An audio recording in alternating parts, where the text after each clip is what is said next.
Hello, welcome to Cloud Native Live, where we dive into the code behind Cloud Native. My name is Whitney Lee. I'm the host today. I'm a CNCF ambassador. So every week, we bring to you a new set of presenters to showcase how to work with cloud native technologies. We'll build things, we'll break things, and we'll answer your questions.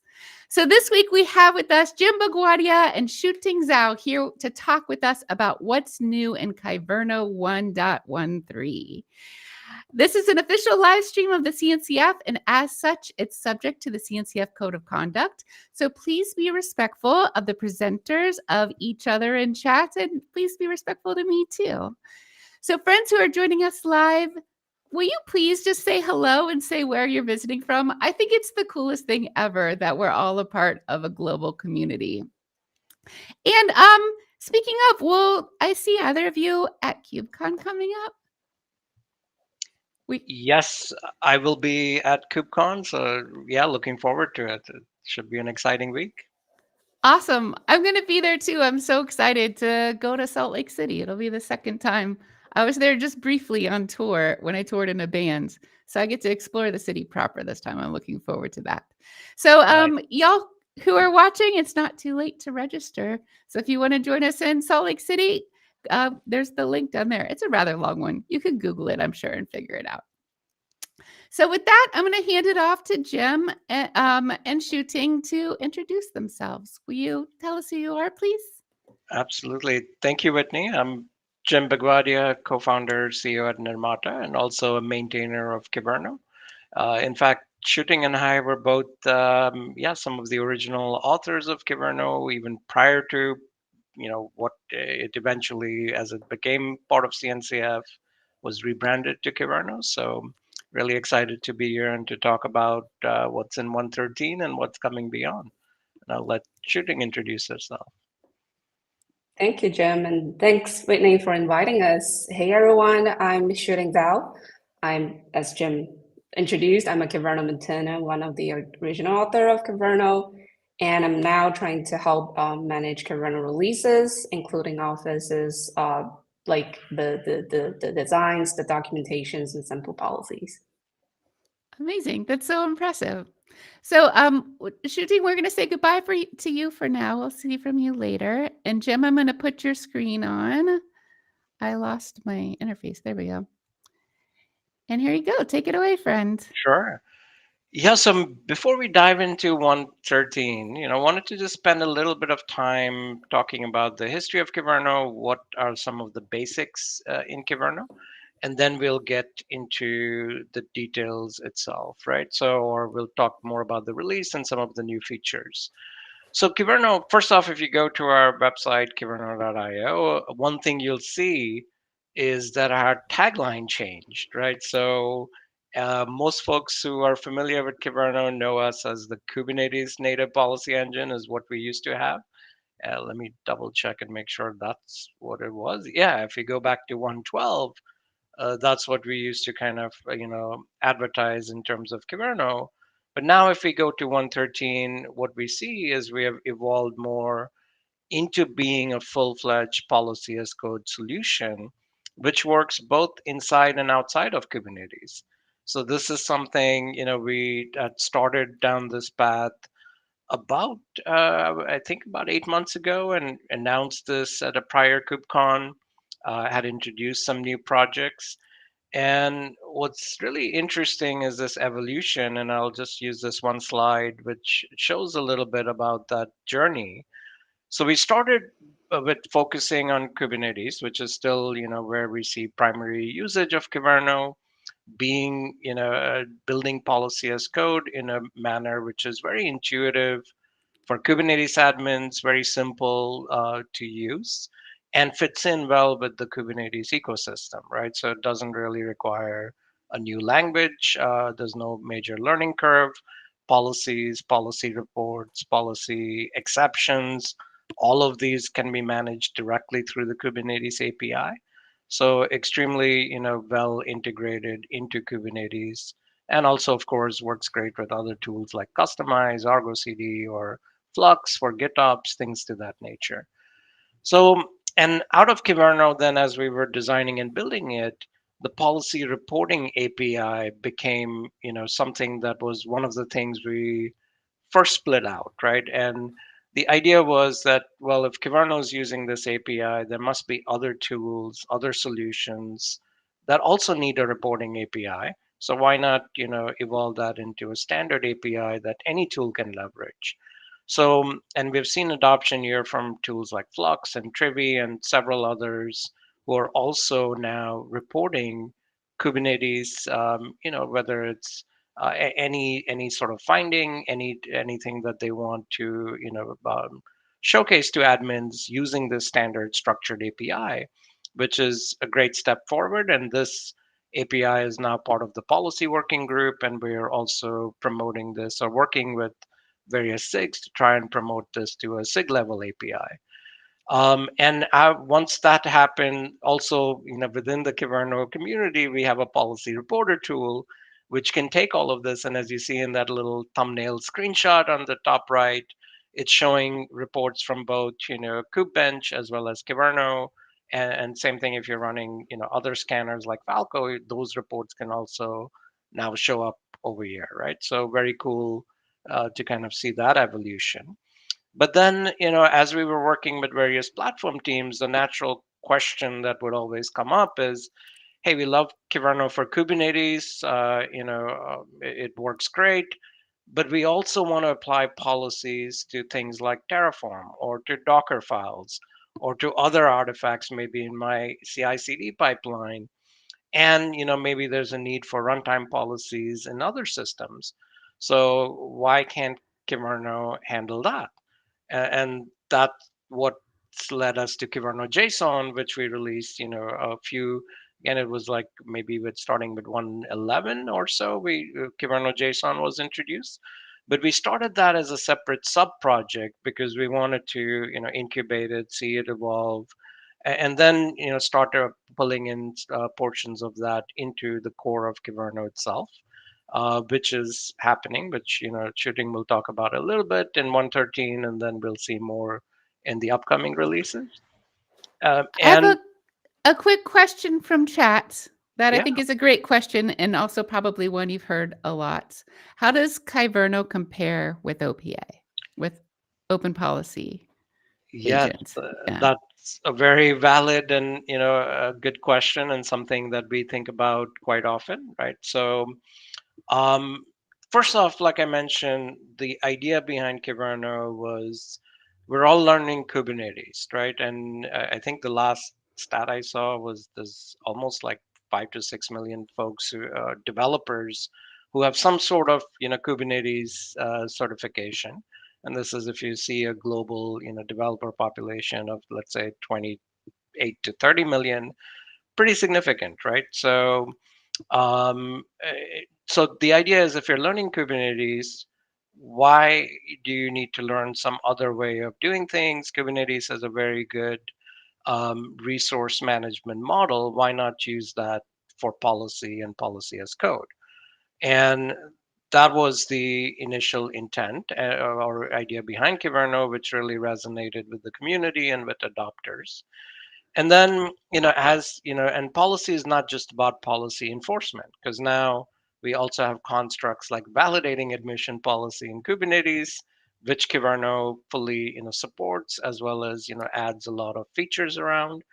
But the idea was to then for whether it's for reporting like we're showing over here, or it's for exception management or other policy as code management, why not also leverage Kubernetes as that underlying engine? So that's where Kyverno starts to differentiate from something like OPA. And then the second aspect of it, Kyverno from the very beginning has been a full operations oriented system. It's not just for enforcing and blocking things, but it can also mutate and generate right from the beginning. And it's very powerful. Like you can do things like you can mutate existing resources. You can generate, brand new resources based on various triggers. You can even clean up or delete resources, right? So OPA doesn't do any of those. It's more focused on the validation part or the enforcement part only. So that's what really distinguishes Kyverno. And you put all of these together, you get some very interesting use cases. Like there was a blog post from Adidas a few weeks ago where they're integrating VPA with Kyverno and they saved about 50% costs on their dev test systems. Things like that, which typically you would think, well, I need to build my own controller. Kyverno is great at replacing those with policy as code type of an approach to those solutions. OPA has a tool, OPA Gatekeeper, to Mhm. help you use OPA with Kubernetes resources. But with OPA Gatekeeper and with all of OPA, you use Rego to write your policy. And with Kyverno, you use Kyverno JSON query language, yes, which is meant to look and feel like YAML and be more intuitive for people who have heavy Kubernetes use. Right. Yes. So the underlying language is, uses James Pat, and now it's also evolving towards more Cell usage, and Cell being the common expressions language which Kubernetes uses Ah, in many places. So Kyverno is, and we'll mention that and talk a little bit about what's coming in 1.14 towards the end. So we're awesome. evolving more in that direction as well. Yeah, but one final thing to add on this journey. There's another tool which evolved as soon as we had Kyverno JSON.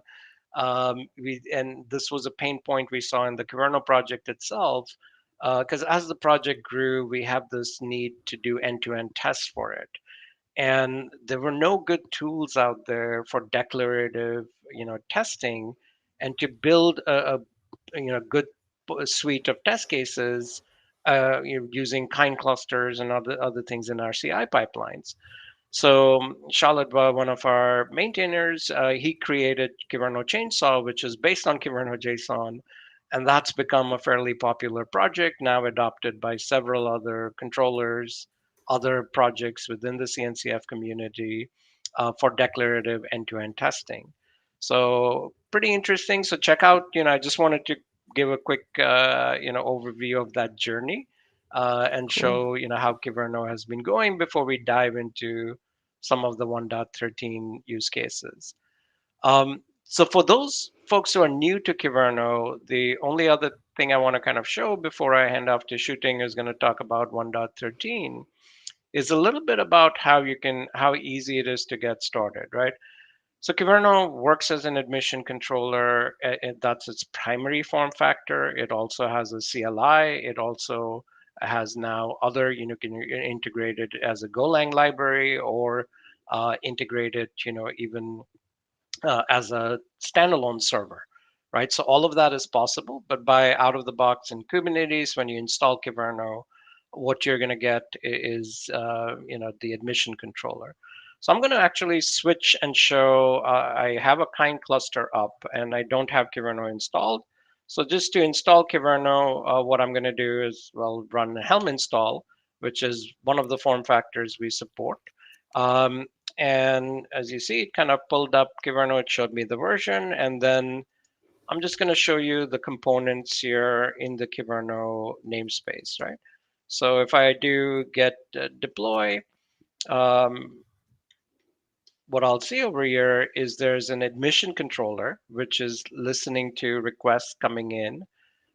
There's a background controller, a cleanup controller, and a reporting controller, right? So Kyverno, with the 110 release, we have modularized into these. All of these can be turned on and off, and each one, has a well-defined role, as well as other things you can configure on them in terms of the functionality you want. But once this is done, at this point, there's really no policies. So if I do, I get CPOL, which is CPOL is short for cluster policy. I don't have any policies on my system, right? But just with, if I do run this command, and what this is doing over here is I'm going to the Kyverno policy repo, and we have a number of pod security policies, and I'm going to apply them into my cluster, right?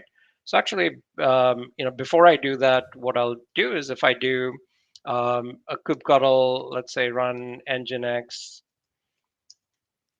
let's try this, and I'll do a dry run of a image, what will happen is it's going to allow me to run this, and this is an insecure pod, because I don't have it hardened for other things, right? So now if I do customize and apply these policies, what I'm expecting to see is, these policies get pulled. And if I just do kubectl again, the get cpol again, let me clear and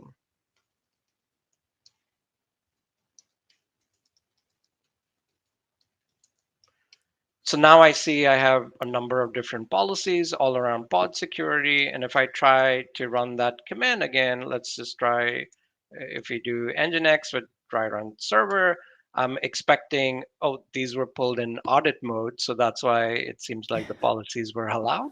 But otherwise, if they're in enforce mode, what I would see is this pod would be blocked right away, right? So let's take a quick look and see what's going on with these, or whether, yes, everything's up. Let's try that one more time, and this time I'm running them in enforce mode.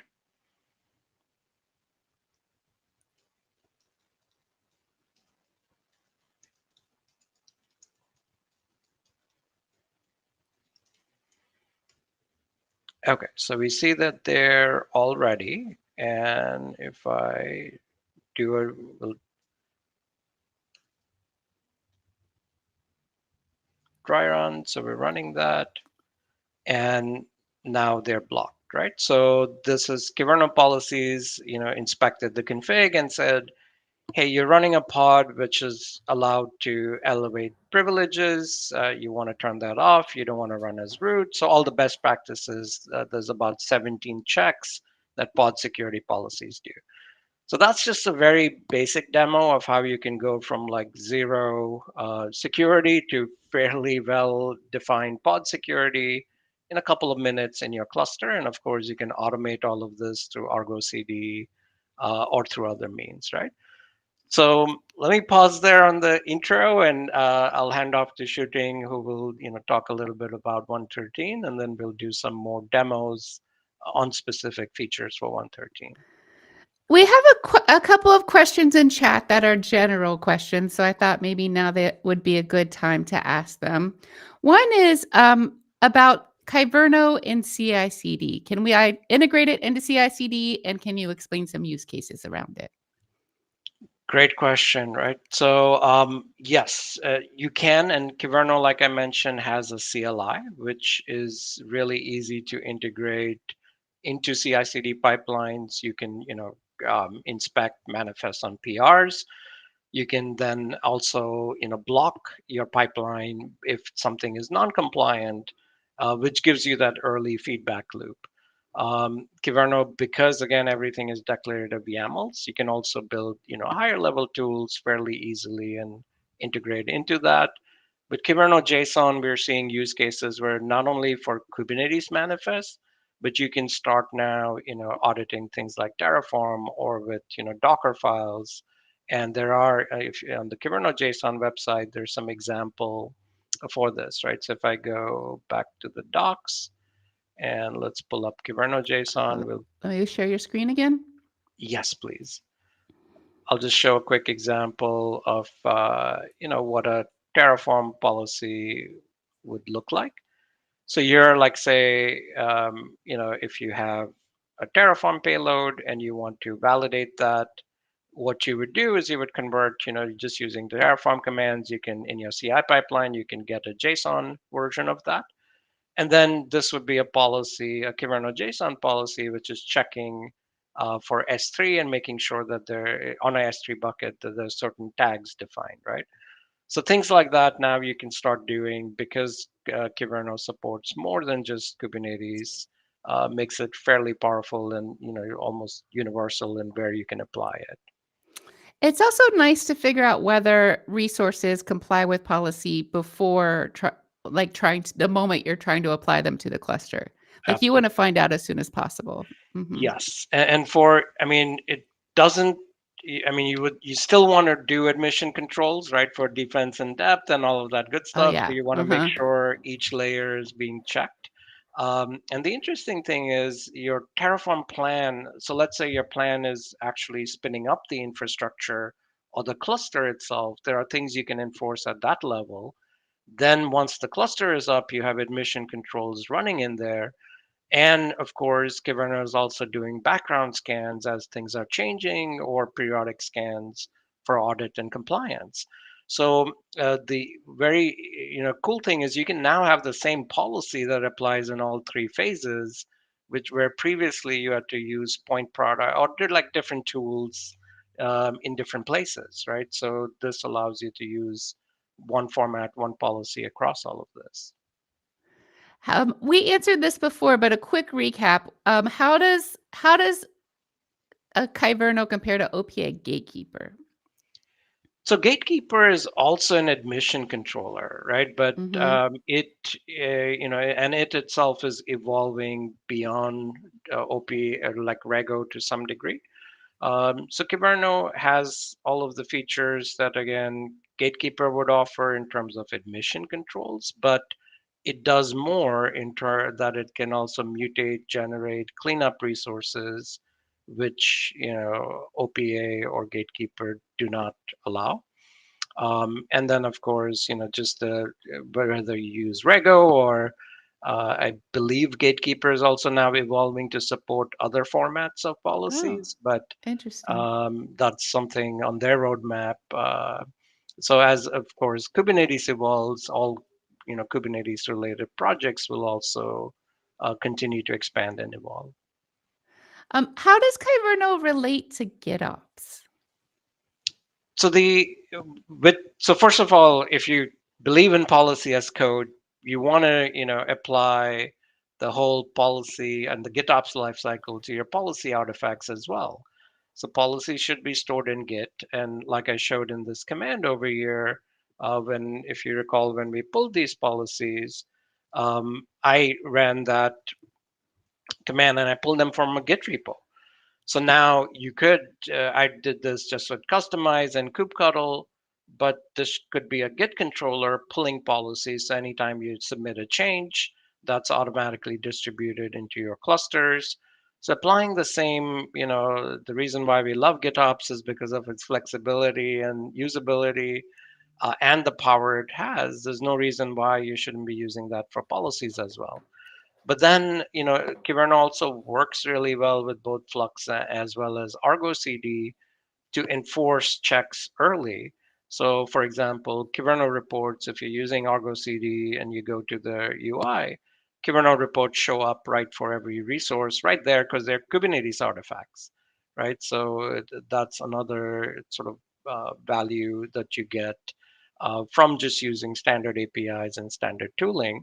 So it integrates very well into Git the whole lifecycle for both manifests as well as using that same lifecycle for policy as code. Amazing. We have a couple more general questions, but would you like to maybe save those for the end so you can talk more Yes, about the new release? Okay. I think, yeah, let's do that. Let's switch to shooting and what she has to demo. Amazing. Let's do it. Jim, would you like to stay on the screen or shall I put you backstage? Either way, Okay, let's leave you with us. Come hang out, friends. Shooting, take it away, please. Thank you, Whitney. I love this session because it's really interactive and, answering those questions would also help us clarify how Kyverno works and with other integrations. So, now I'm gonna to dive into the release 1.13 for Kyverno. We just announced the release this morning, and we'll be diving into the major features for this release. We'll do live demos later in this session. But first of all, let me go through some of the key features that we want to highlight and will be included in this session. So there will be a 6-door bundle verification that is offered by Kyverno. This is through the Kyverno image verification policy that now you are able to verify container images, signatures that use the 6-door bundle format. And then in the 1.13 release, we have enriched support of policy exceptions of the validating emission policy integration. As Jim mentioned, there's cell expression used in validating emission policy, which is a built-in solution in Kubernetes to do the emission enforce. And in this 113 release, we are able to leverage Kyverno policy exception to auto-generate the validating emission policies so that you have more granular exclusions for your resources and workloads. And one of the other major feature that I want to highlight is the generate for each. Let me quickly, so the generate for each is the most requested feature that we've seen from the community. The goal is to generate multiple resources upon the trigger actions. So here, the common use cases we've seen is that you're taking a list of namespaces and you want to add a network policy into those namespaces to allow traffic to the newly created namespace, right? So we're going to have a detailed demo in the session later, but this is one of the features that I want to highlight and I love most, so I pick it up for the demonstration later. And so there's also other enriched reporting strategy in Kyverno. So we have enabled the custom data in the policy report. As you can see from here in the cluster policy, you are able to add additional report properties into your final report by adding this field into the cluster policy. And in the final policy report or the cluster policy report, you'll see those two added properties in your reports.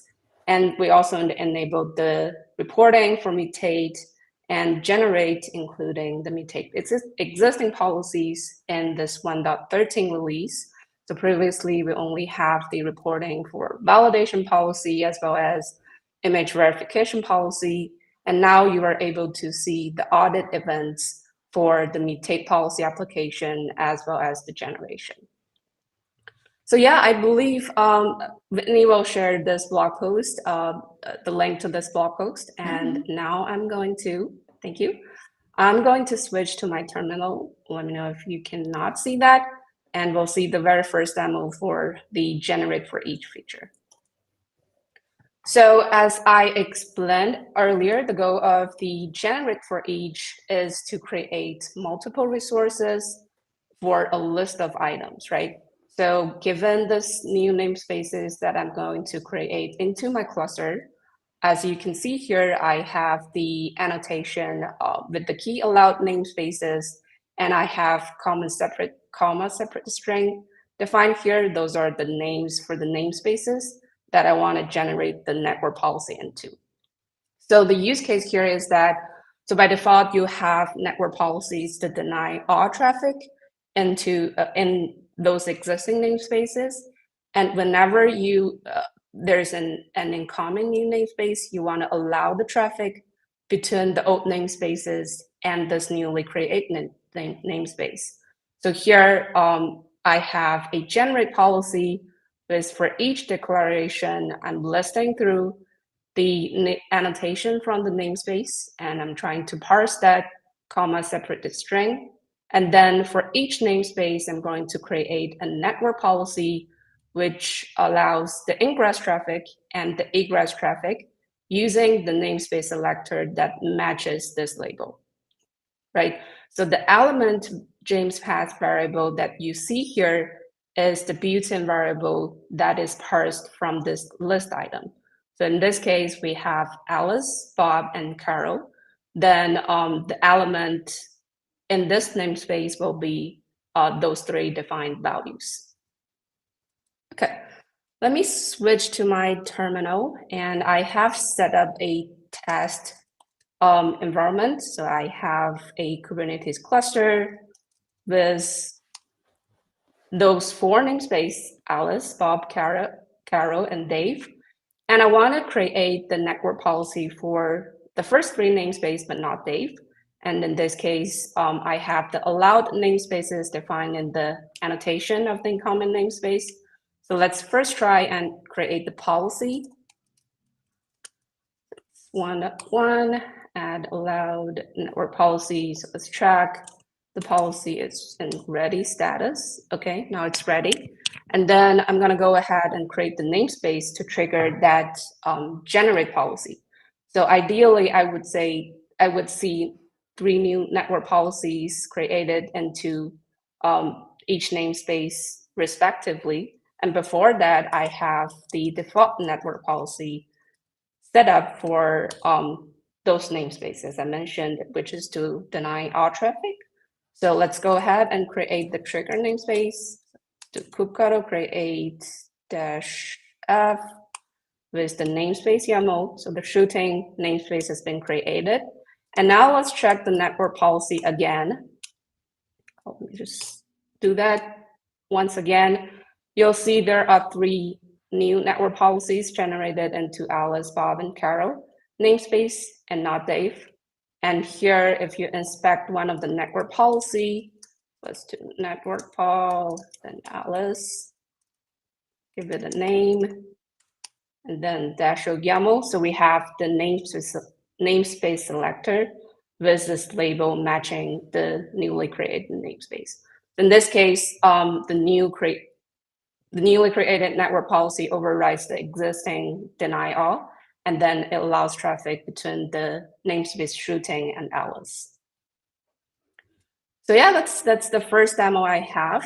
This is the generate for each. We have added this change in 1.13, and we'll be adding the data list and clone list in the future releases of Kyverno 1.14 to allow generating or cloning a list of resources using the generate type of policy. Okay, so back to the next feature that I want to showcase, which is related to the reporting.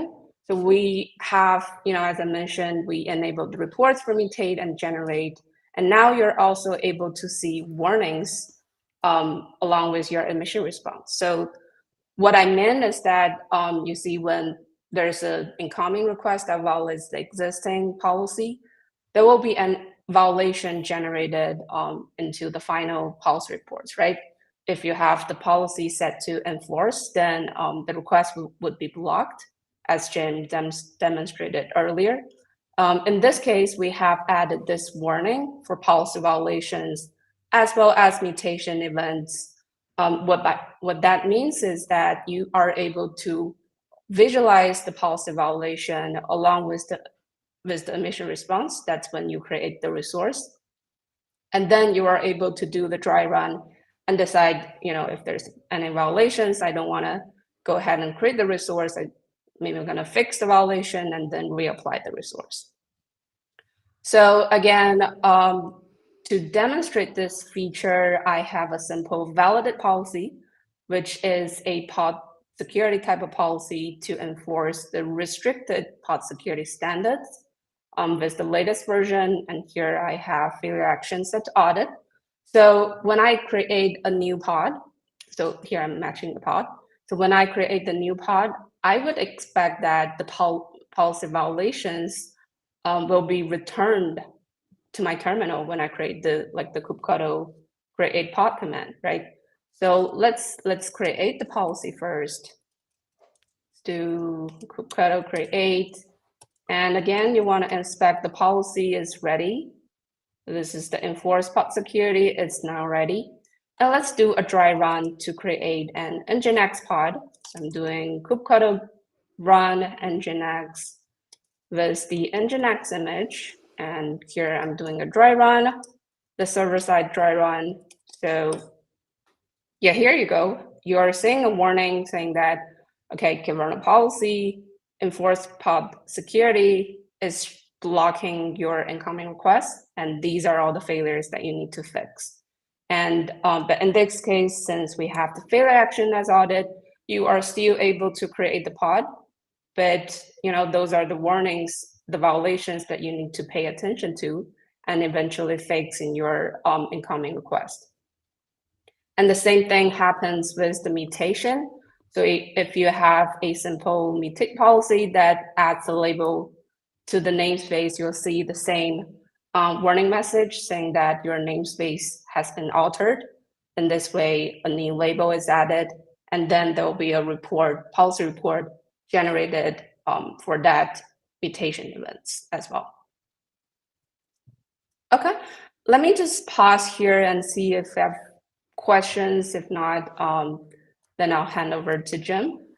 There is a question, and it has to do with how does Kyverno policy relate to network policies?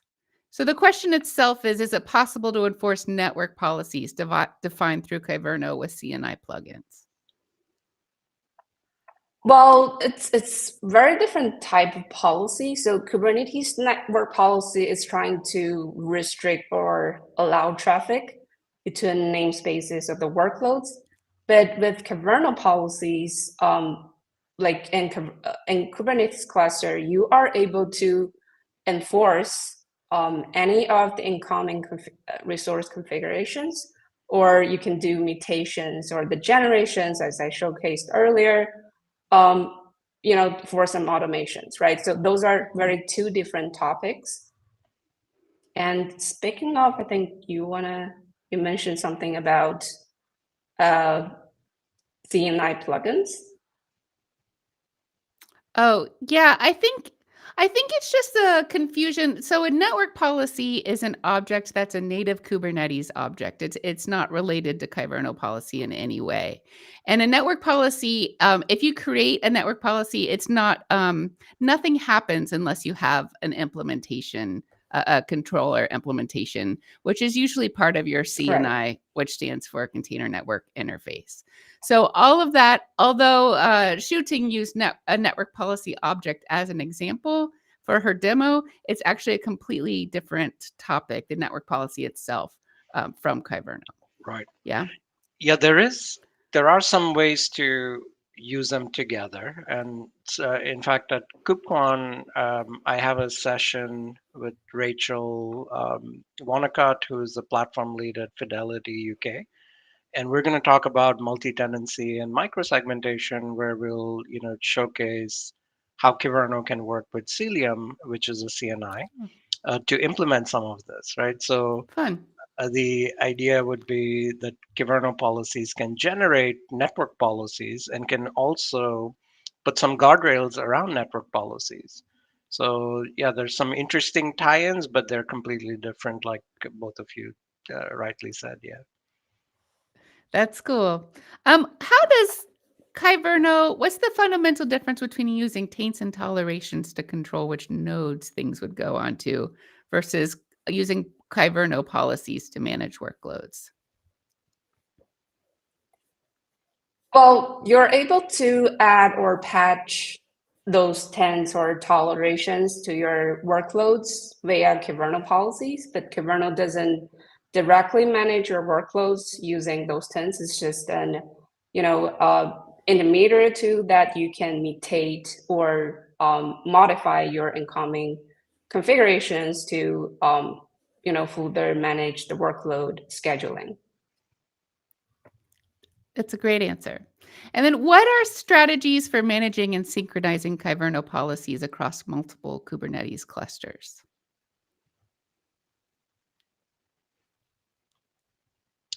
So I think previously we talked Jim, you about wanna- GitOps. Mm-hmm. Yes, a GitOps would be certainly a great way of doing that. Or of course, if you're using other management tools, Kyverno policies again are like just, they are a Kubernetes resource. It's just YAML files, so you can manage them through any other control plane or management plane that you have on top of Kubernetes. Yeah, which makes it easy to again roll out your policies as new clusters are coming up or being provisioned. Excellent. And one more question right now. And that is, how often is Kyverno updated to maintain compatibility with the latest Kubernetes versions? Is it challenging to use Kyverno with cutting edge Kubernetes versions? So we're always trying to keep up to date to integrate with latest Kubernetes versions. And now the latest Kyverno 1.13 supports Kubernetes 1.14 31. And for Edge release of Kubernetes, we currently don't have anything, but I would say that if you're not directly leveraging some of the built-in Kubernetes functions, for example, the pod security, one of the policy that I demonstrated earlier, because Kyverno leveraged the Kubernetes library internally, and that could, bring some changes in the Edge version. And if you don't use those kind of features, then there will be no impact. But be careful if you do have policies using the pod security omission or the validating information policy that we have mentioned multiple times, then it could be impacted and per the Kubernetes changes. Awesome. Thank you. We've answered all the questions now. Cool. Awesome. All right. So the next thing we wanted to show is another new feature that came out in 113, which Shooting mentioned, this support for a 6-store bundle in terms of image signing, right? So this is pretty exciting because what it does is it helps simplify integration into other higher level tools. Like I'll showcase this with GitHub and what GitHub does for signing as well as verification. So just a quick, review. So Kyverno already had support for verifying image signatures as well as attestations for both Sigstore as well as Notary. These are two different projects. They have slightly different signature formats and some other, kind of different tooling around them. Sigstore has this way of doing what they call keyless signing, which is pretty cool, and we'll actually see that in the demo and how it gets used. But the idea is, in your CI pipelines, you're signing images, you're creating provenance data. So provenance data, I guess, it's a fancy term for, just creating metadata for where things came from. So for example, capturing like the workflow ID or capturing the GitHub repo ID or other information that you want to later verify in your policies. And then you are signing that provenance data or other metadata. Like you can even sign an SBOM, you can sign a containers image scan. You could do all of create those things, artifacts, sign them, and then attach them to your OCI image as attestations. So the value now is later when you want to run an image, a policy engine like Kyverno can check for these things and say, hey, did this come from some known, GitHub repo, or who built this, who signed this, and should I allow this image to be run in my cluster? All of these questions can be answered, right? So that's how Kyverno, like when you look at the structure of the verify image, policy, you have either attesters, which are like signature authorities, or attestations. And attestations can have, other attesters and conditions in them, which kind of all ties together to say, okay, if I want to check an SBOM, but maybe I want to block, like Java 8 packages, I can now start doing things like that using my policies and just using policy enforcement. So what, now in 113, that was extended to integrate with this new signing bundle, which is just a different format, which is starting to get used by tools like in this case with GitHub. So that's what I want to demo, and I'll switch to a different repo where we have a signing demo for this and show what this actually looks like when we go into some of the workflows and details, right? So starting with the actual workflow itself, and this is, hopefully this is visible, or I can make my screen slightly bigger. Great. Thank you. Yeah. So just, what I like about this is how simple it has become now, because, so previously if you had to sign an image, you first of all need to figure out, how do I manage certificates or keys? And how do I do this at scale, right? So with this integration, and there's a feature, and this is available. Different tools have different ways of doing this.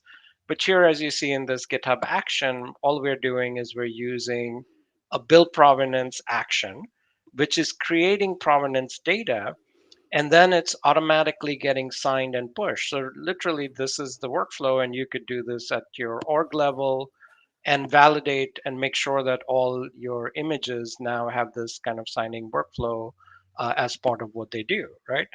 Now, going back, so that's the signing part. And then what we'll see is when you want to verify this, you can now do things like, and this is a Kyverno policy, which we're looking at, where I'm in this case for the demo, we're saying for all images, or you could have specific images.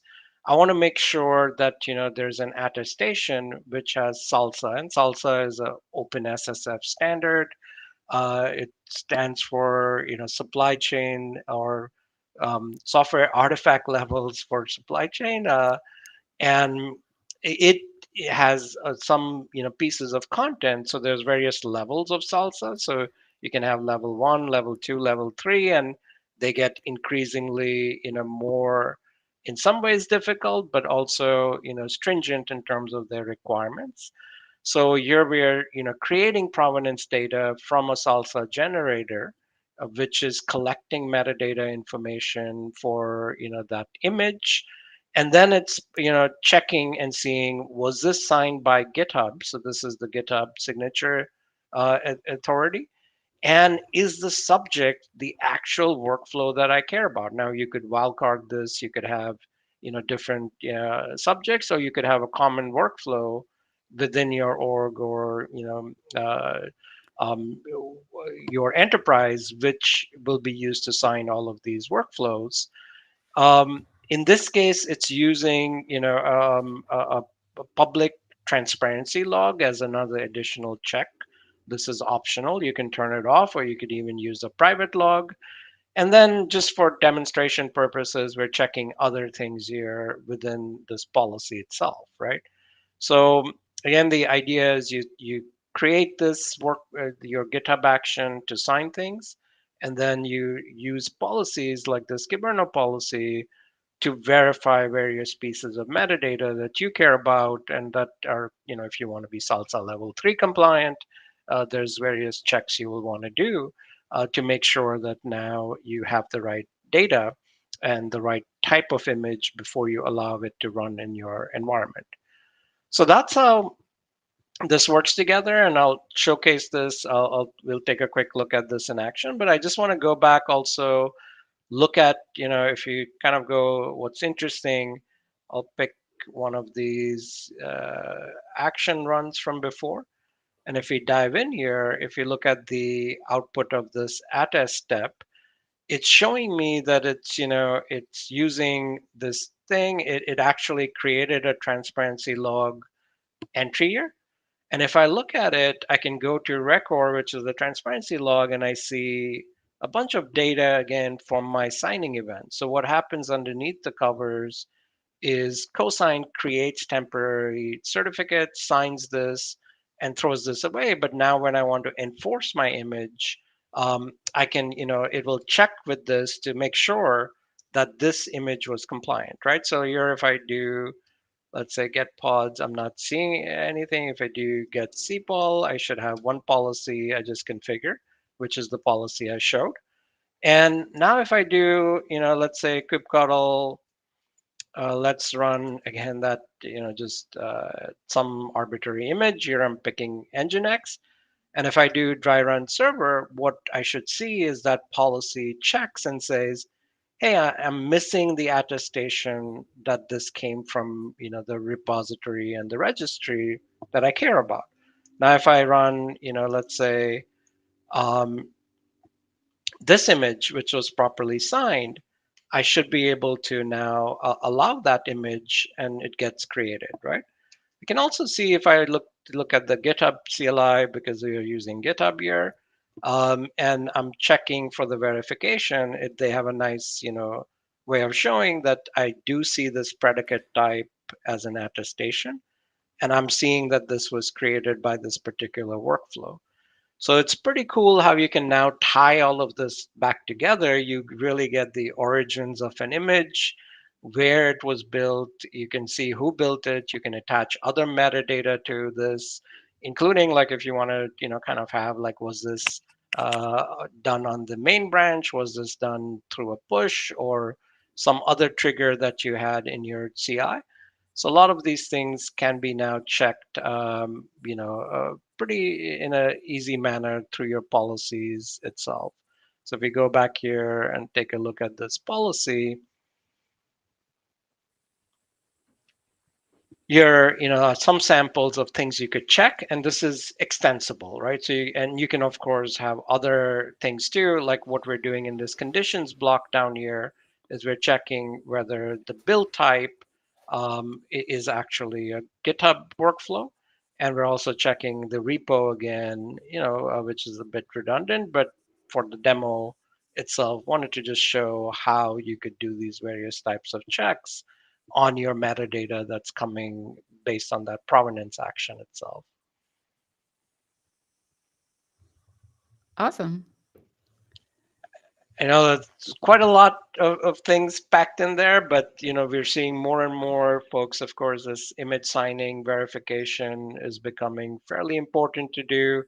And in fact, it's become in some ways a mandate, like in the DoD and in the public sector. Yeah. There's a push to require this for, along with S-bombs and other supply chain security artifacts. That's great. We have a couple more general questions. Would you like to answer those now, or do you have some more Sure. No, 1.13? let's answer those and then we'll switch back. So I think shooting will then wrap up, you know, and talk a little bit about 114 and what's coming next. Oh, exciting. That's awesome. So we have a lot of questions today from Vijay. Thank you so much for asking so many questions. So Vijay's asking, both of these questions have to do with pod-to-pod communication. So this one, pod-to-pod policy enforcement, and so does Kyverno gearing up for a sidecar. So I'm going to say Kyverno, so Service Mesh already does this. Service Mesh secures pod-to-pod communication. So Kyverno doesn't need to do that. But what are some examples of cluster level policies and cluster level objects that Kyverno does take care of? So there's several, right? So if you go to our latest policy repo, there's about 400 plus sample policies. So certainly worth taking a look at. So starting with the basics of pod security, like we showcased a few times. So anytime you're running something, Kubernetes is insecure by default. If you run a pod and don't take care of things like running as non-root, etc., you're kind of exposing your workloads and your clusters to container breakouts potentially, right? You also want to make sure you have proper segmentation boundaries like namespaces. You want to enforce RBAC best practices. So the list is, and anytime you install something on Kubernetes, like Istio has something like a few hundred best practices that they publish. How do you codify those? How do you enforce those, right? So all of those are examples of cluster level policies. I would, highly encourage going through some of the examples here, starting with simple things like pod security and RBAC, but then looking at more advanced policies. So that's wonderful. That's exactly what I was hoping for. So let's get to shooting and hear about what's coming next for 1.14. Sure. So I think we've mentioned cell expressions a few times in Kyverno, including the supporting of the validating emission policies natively by defining a Kyverno validate.cell subrule.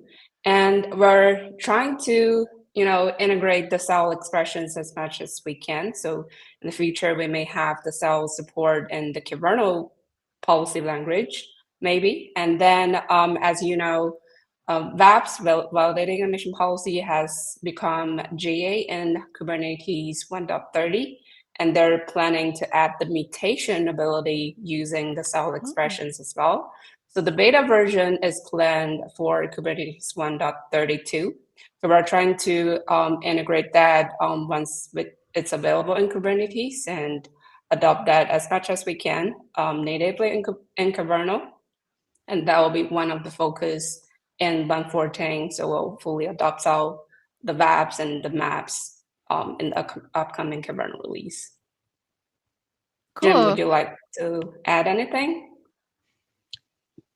Yeah, not just that. Also, some of these things, like you mentioned, with the generate policies, etc., we're always interested in more feedback, more use cases, because they are, extremely powerful. But there's other things like shooting you mentioned, like the clone list, etc., which are also um, items we want to address. So uh, take a look at some of the capabilities, and definitely would love to hear how folks are using them and what else we can do to further enhance.